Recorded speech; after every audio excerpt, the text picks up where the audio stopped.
What's going on, everyone? Don here with the Physics Instructional Resource Team, here to show you another demonstration today. This one's regarding Newton's third law. And Newton's third law tells us that for every force, there is an equal and opposite reaction force. Okay?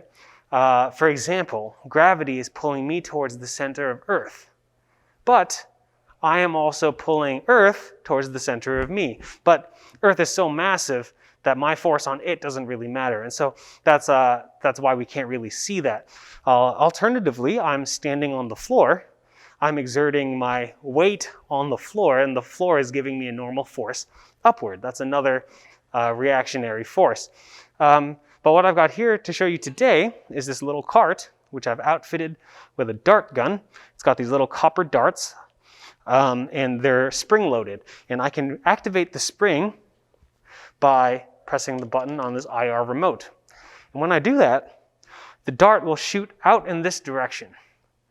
And what should that mean for the direction that the cart feels a force in? Newton's third law will tell us that it'll move this way. And so when I press the button,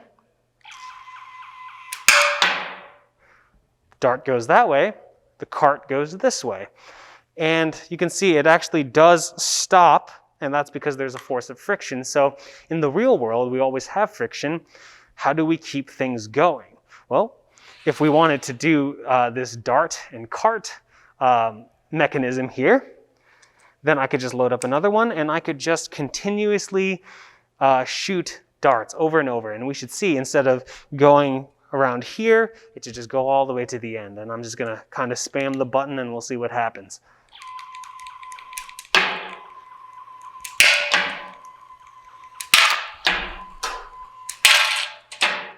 And you can see Newton's third law in motion lets us continue the motion of this cart going faster and faster with every single dart that gets thrown. All right, now given what we learned from the dart cart about Newton's third law, that for every force there is an equal and opposite force, it shouldn't be any different if we change the mass of the object and increase the number of objects. It should still yield the same result.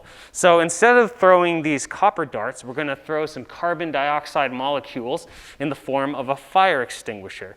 Now, we've got another member of the Physics Instructional Resource Team here, Steve Renander, distinguished physicist and teacher, and he's going to risk it all to teach you some physics. We've got some personal protection equipment here to shield our ears from the very loud sound that the fire extinguisher makes. And it's hooked up so that it's going to shoot straight out this way. And that should mean, similar to the dart cart, that Steve and the rest of the cart will move that way.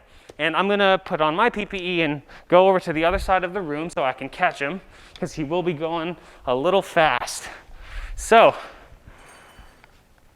ready? 3, 2, 1. Yeah. And so that, in a nutshell, is Newton's third law.